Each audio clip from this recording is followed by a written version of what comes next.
gardien des Ducs d'Angers, le voici. Peter Aubry est à Angers pour quelques jours. Ce matin, il a commencé par découvrir son équipement et le faire adapter à ses mesures. 1m92, 91 kg, c'est un grand gabarit, pourtant réputé très rapide et mobile. J'essaie d'être vraiment économique quand je joue. Vraiment simple, utiliser mon corps, avoir des bons angles et puis jouer un jeu, un style vraiment facile.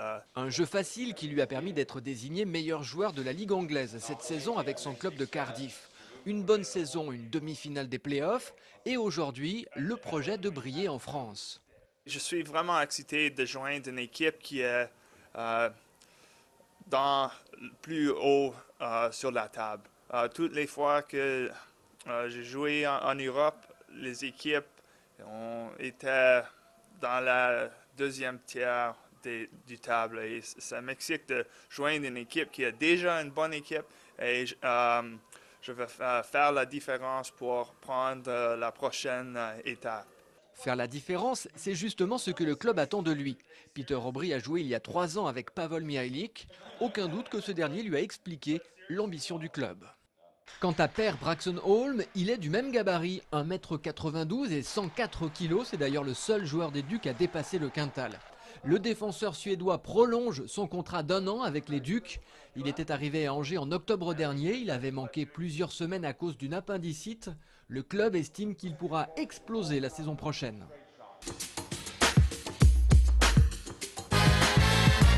Une fois n'est pas coutume, on va souhaiter bonne chance aux Dogs de Cholet. Les joueurs de Julien Pillan, ici en rouge, évoluent en Division 2. Samedi dernier, ils ont échoué de peu face à Mulhouse dans un match qui aurait pu leur faire accéder à la finale du championnat. Dommage, après une saison exemplaire, ils vont maintenant se consoler en jouant ce week-end à Lyon une place de 3e. C'est du sport, il y a toujours un vainqueur, un vaincu. Ce soir, on est vaincu. On apprend encore. L'année dernière, on a perdu en quart. Cette année, on perd en demi. J'espère que l'année prochaine, on ira jusqu'à la finale. Au-delà du simple classement, le match de ce week-end garde un véritable enjeu. La 3e place peut tout de même leur permettre d'accéder en D1.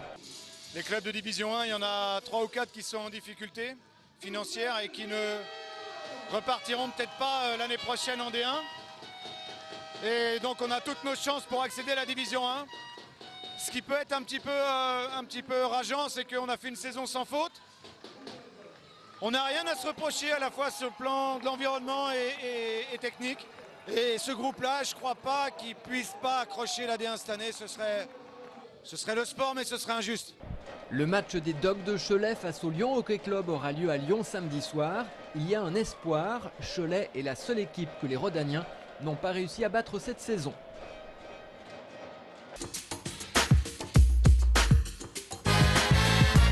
En tout cas voilà, c'était le dernier numéro de Hockey les Ducs. Sauf actualité brûlante, la semaine prochaine, on s'arrête ici.